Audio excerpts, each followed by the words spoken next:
আসসালামু আলাইকুম ওয়া রাহমাতুল্লাহি ওয়া বারাকাতুহু। আশা করি আল্লাহ পাকের অশেষ রহমতে আপনারা ভালো আছেন। জান্নাতের পরিসীমা ও জীবনযাপন। আরবি ভাষায় জান্নাত বলা হয় বাগানকে। এই জান্নাতের পরিসীমা কতটুকু, তার যথাযথ পরিসীমা সুনির্দিষ্ট করে বলা শুধু কষ্টকরই নয়, বরং অসম্ভব বটে।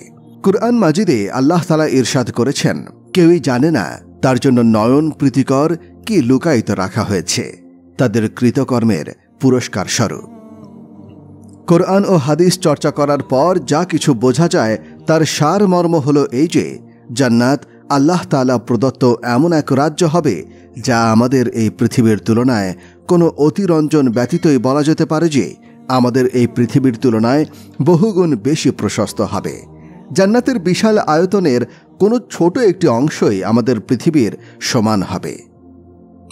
জান্নাতে সর্বশেষ প্রবেশকারী সম্পর্কে রাসূলুল্লাহ সাল্লাল্লাহু আলাইহি ওয়াসাল্লাম বলেছেন, যখন আল্লাহর পক্ষ থেকে তাকে জান্নাতে প্রবেশের অনুমতি দেওয়া হবে তখন সে আরজ করবে, হে আল্লাহ, এখন তো সব জায়গা পরিপূর্ণ হয়ে গেছে, আমার জন্য আর কি বাকি আছে? আল্লাহ তাআলা বলবেন, যদি তোমাকে পৃথিবীর কোনো সর্ববৃহৎ বাদশার রাজত্বের সমান স্থান দেওয়া হয় তাতে কি তুমি খুশি? হ্যাঁ আমার আল্লাহ, কেন হব না? আল্লাহ তাআলা তখন বলবেন, যাও, জান্নাতে তোমার জন্য পৃথিবীর সর্ববৃহৎ রাজ্যের সমান এবং এর থেকে অধিক আরও 10 গুণ স্থান দেয়া হলো। জান্নাতে সর্বশেষ প্রবেশকারীকে এতটুকু স্থান দেওয়ার পরও জান্নাতে এত স্থান বাকি থেকে যাবে যে তা পরিপূর্ণ করার জন্য আল্লাহ তাআলা অন্য এক মাখলুক সৃষ্টি করবেন। জান্নাতের স্তরসমূহের কথা বর্ণনা করতে গিয়ে রাসূল সাল্লাল্লাহু আলাইহি ওয়াসাল্লাম বলেন, তার 100 স্তর আছে, আর প্রত্যেক স্তরের মাঝে আকাশ ও পৃথিবী সম দূরত্ব রয়েছে। জান্নাতের ছায়াবান বৃক্ষসমূহের কথা বলতে গিয়ে রাসূল সাল্লাল্লাহু আলাইহি ওয়াসাল্লাম বলেন যে একটি বৃক্ষের ছায়া এত লম্বা হবে যে কোনো অশ্বরোহী 100 বছর পর্যন্ত তার ছায়ায় চলার পরেও সেই ছায়া শেষ হবে না। সূরা দাহরের 20 নম্বর আয়াতে আল্লাহ তাআলা বলেন, জান্নাতের যেদিকেই তোমরা তাকাও না কেন, নেয়ামত আর নেয়ামত তোমাদের চোখে পড়বে। দুনিয়াতে কোনো ব্যক্তি যত ফকিরই হোক না কেন, যখন সে তার সৎ আমল নিয়ে জান্নাতে প্রবেশ করবে তখন সে সেখানে এমন অবস্থায় থাকবে যেন সে বৃহৎ কোনো রাজ্যের বাদশাহ। উল্লেখিত আয়াত ও হাদিসের আলোকে এই অনুমান করা কষ্টকর নয় যে জান্নাতের সীমারেখা নির্ধারণ করা তো দূরের কথা, এমনকি এ সম্পর্কে চিন্তা করাও মানুষের জন্য সম্ভব নয়।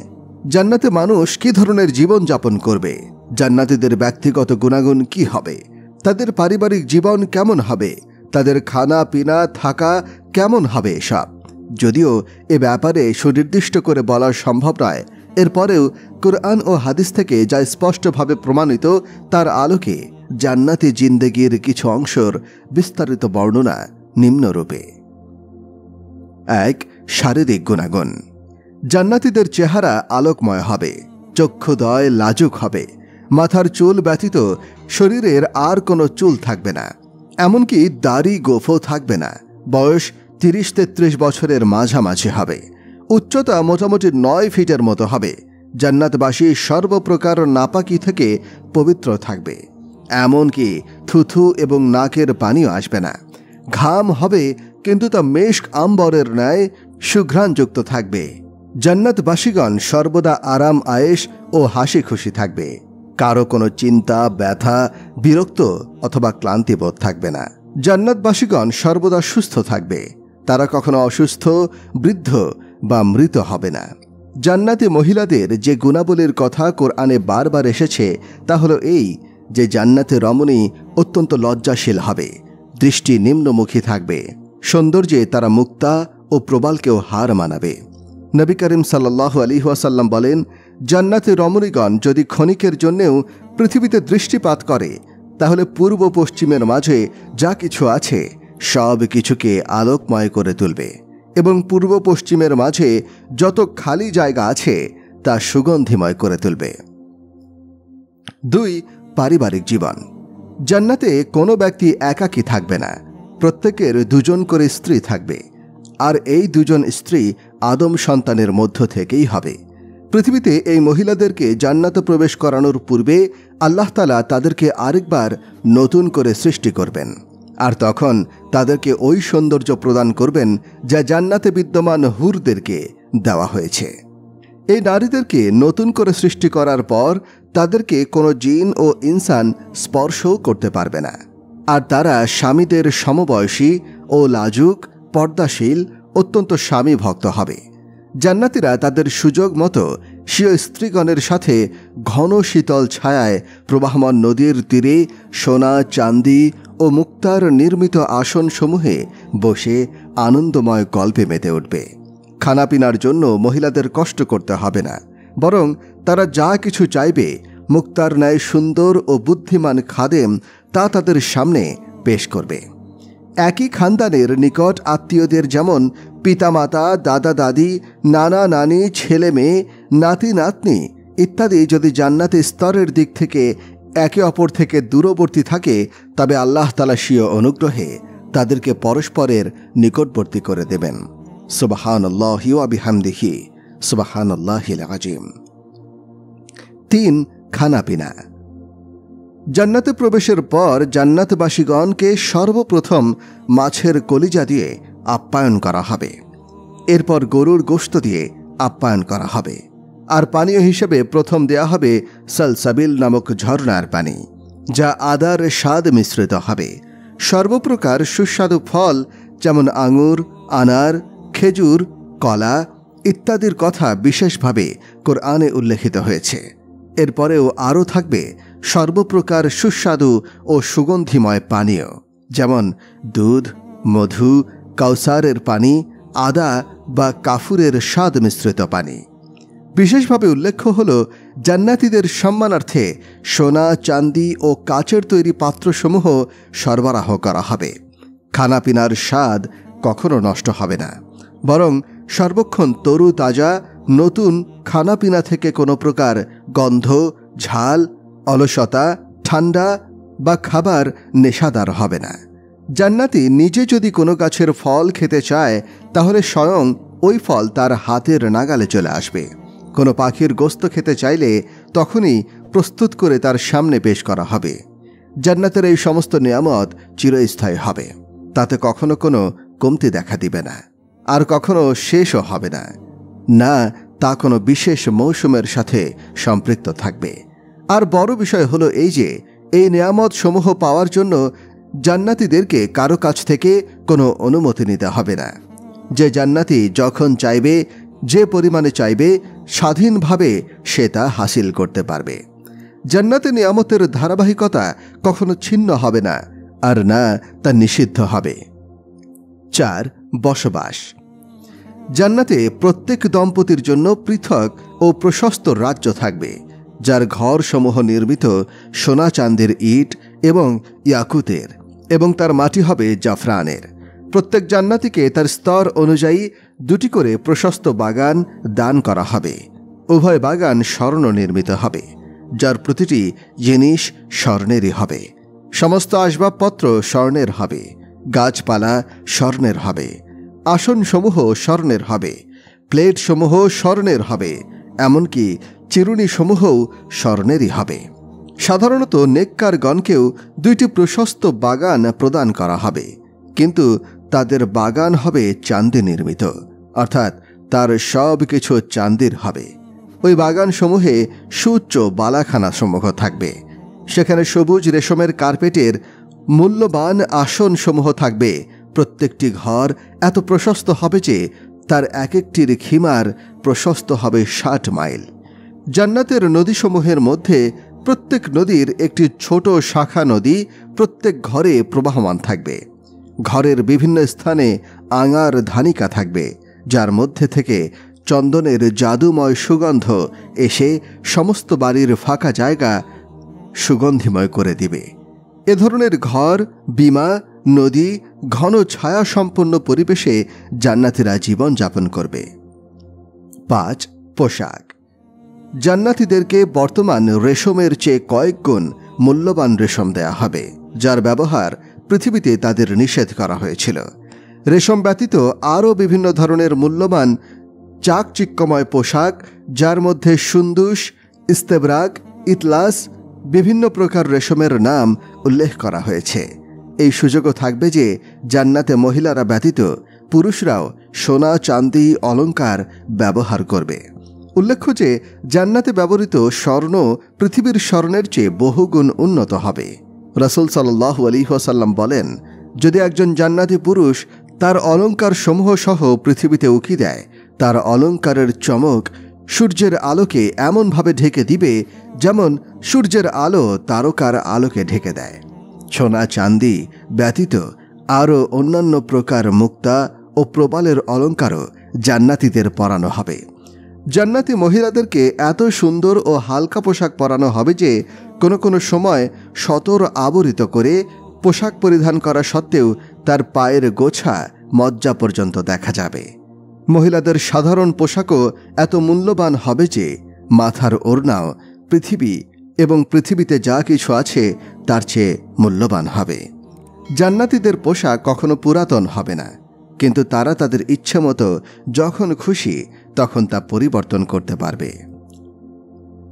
আল্লাহর সন্তুষ্টি। জান্নাতে উল্লেখিত সমস্ত নিয়ামতের চেয়ে সবচেয়ে বড় নিয়ামত হবে স্বীয় স্রষ্টা, মালিক, রিজিকদাতার সন্তুষ্টি, যার উল্লেখ কুরআন মাজিদে বহু জায়গায় বলা হয়েছে। যারা আল্লাহ ভীরু তাদের জন্য তাদের প্রতিপালকের নিকট জান্নাত রয়েছে, যার নিচে স্রোতসিনী সমূহ প্রবাহিত।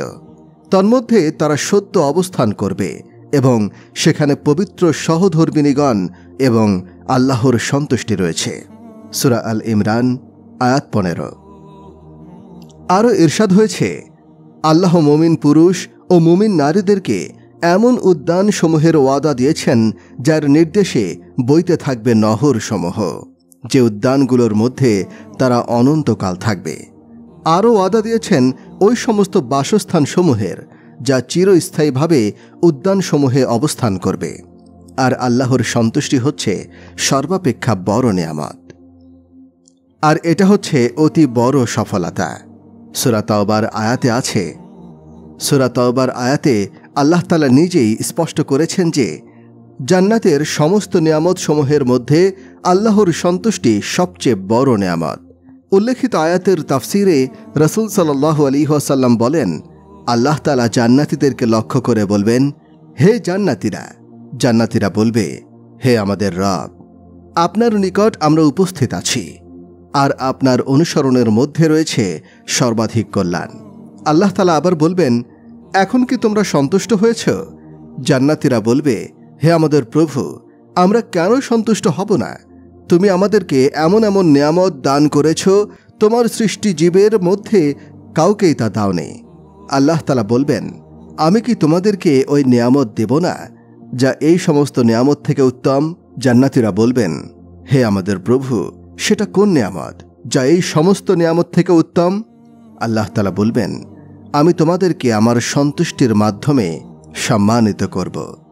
আজ থেকে আর কখনো আমি তোমাদের প্রতি অসন্তুষ্ট হব না। তাদের কতই না সৌভাগ্য যারা আল্লাহর সন্তুষ্টি হাসিল করবে এবং তার রাগ থেকে মুক্তি পাবে, আর ওই সমস্ত লোকদের কতই না দুর্ভাগ্য যারা আল্লাহর সন্তুষ্টি থেকে মাহরুম হবে আর তার গজবের হকদার হবে। আল্লাহ তাআলা সমস্ত মুসলমানদেরকে দুনিয়া ও আখিরাতে তার অনুগ্রহের মাধ্যমে স্বীয় সন্তুষ্টির মাধ্যমে সম্মানিত করুন এবং তার অসন্তুষ্টি থেকে মুক্তি দিন। আমিন। আল্লাহর সাক্ষাৎ। অন্যান্য মাসলা মাসাইলের ন্যায় আল্লাহ তাআলার সাক্ষাতের বিষয়েও মুসলমানরা অতিরিক্ত ও কমতির দিক থেকে বিভিন্ন দলে বিভক্ত হয়েছে। একদল তো মোরাকাবা এবং মোকাশাফার মাধ্যমে দুনিয়াতেই আল্লাহ তাআলার সাক্ষাতের দাবি করেছে। অনেকে পরকালে আল্লাহর সাক্ষাৎকে অস্বীকার করেছে। কিতাব ও সুন্নাত থেকে প্রমাণিত আকীদা এই যে কোনো মানুষের জন্য, চাই সে নবী হোক না কেন, এই পৃথিবীতে আল্লাহর সাক্ষাৎ সম্ভব নয়। কুরআন মাজিদে মুসা আলাইহিস সালামের ঘটনা অত্যন্ত পরিষ্কার করে বর্ণনা হয়েছে। যখন তিনি ফিরাউনের হাত থেকে মুক্তি পাওয়ার পর বনি ইসরায়েলকে সাথে নিয়ে সিনা নামক দ্বীপে পৌঁছালেন, তখন আল্লাহ তাআলা তাকে তুর পাহাড়ে ডাকলেন। আর সেখানে 40 দিন অবস্থান করার পর তাকে তাওরাত দান করলেন। তখন মূসা আলাইহিস সালাম আল্লাহ তাআলার দিদারের আগ্রহ করল। তাই তিনি আরজ করলেন, হে আমার প্রভু, আমাকে অনুমতি দাও যেন আমি তোমাকে দেখতে পাই। আল্লাহ তাআলা উত্তরে বললেন, হে মূসা, তুমি আমাকে কখনোই দেখতে পাবে না, তবে তুমি সামনের পাহাড়ের দিকে তাকাও। যদি তা স্বস্থানে স্থির থাকতে পারে তাহলে তখন তুমিও আমাকে দেখতে পাবে। অতঃপর তার প্রতিপালক যখন পাহাড়ের উপরে আলোক সম্পাত করলেন তখন তা পাহাড়কে চূর্ণ বিচূর্ণ করে দিল, আর মূসা আলাইহিস সালাম সংজ্ঞাহীন হয়ে গেল। যখন তার চেতনা ফিরে আসলো তখন সে বলল, আপনি মহিমাময়, আপনি পবিত্র সত্তা, আমি তওবা করছি, আমি সর্বপ্রথম গায়েবের প্রতি ঈমান আনলাম। এই আয়াতের তাফসিরে সুহাইব রুমি রাদিয়াল্লাহু আনহু থেকে বর্ণিত আছে, তিনি বলেন, রাসূল সাল্লাল্লাহু আলাইহি ওয়াসাল্লাম এই আয়াত পাঠ করেছেন এবং বলেছেন, যখন জান্নাতীরা জান্নাতে এবং জাহান্নামীরা জাহান্নামে চলে যাবে তখন এক আহ্বানকারী আহ্বান করবে, হে জান্নাতীরা, আল্লাহ তাআলা তোমাদের সাথে এক ওয়াদা করেছিলেন, তিনি আজ তা পূর্ণ করতে চান। তারা বলবে, সে কোন ওয়াদা? আল্লাহ তাআলা তার স্বীয় দয়ায় আমাদের আমল সমূহকে মিজানে ভারী করে দেন নাই? আল্লাহ তাআলা আমাদেরকে জাহান্নাম থেকে মুক্তি দিয়ে জান্নাতে প্রবেশ করান নাই? তখন পর্দা উঠে যাবে এবং জান্নাতবাসী আল্লাহর সাথে সাক্ষাৎ করবে। সুবাই বলেন, আল্লাহর কসম, আল্লাহকে দেখার চেয়ে জান্নাতবাসীর জন্য আনন্দদায়ক আর চোখের শান্তিদায়ক কিছুই হবে না। সেদিন কিছু কিছু মুখমণ্ডল উজ্জ্বল হবে, তারা তাদের প্রতিপালকের দিকে তাকিয়ে থাকবে। এই আয়াতে জান্নাতীগণ আল্লাহর দিকে তাকানোর কথা স্পষ্টভাবে বর্ণিত হয়েছে।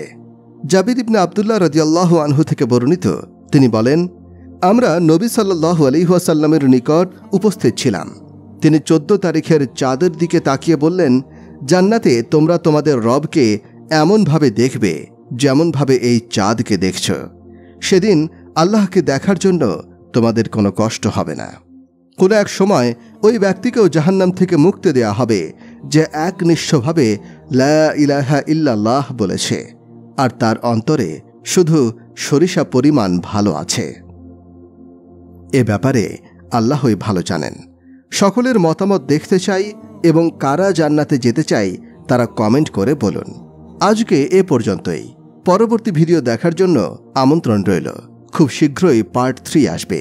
ধন্যবাদ। প্রিয় দর্শক শ্রোতা, এমন সব মনোমুগ্ধকর ঘটনা ও ইহকাল থেকে পরকাল পর্যন্ত বিস্তারিত ইসলামিক বিষয় নিয়ে আলোচনা করা হয় আমাদের চ্যানেলে। আপনি যদি আমাদের চ্যানেলে নতুন হয়ে থাকেন তাহলে অবশ্যই সাবস্ক্রাইব করবেন। আজকে এ পর্যন্তই। পরবর্তী ভিডিও দেখার জন্য আমন্ত্রণ রইল। ধন্যবাদ।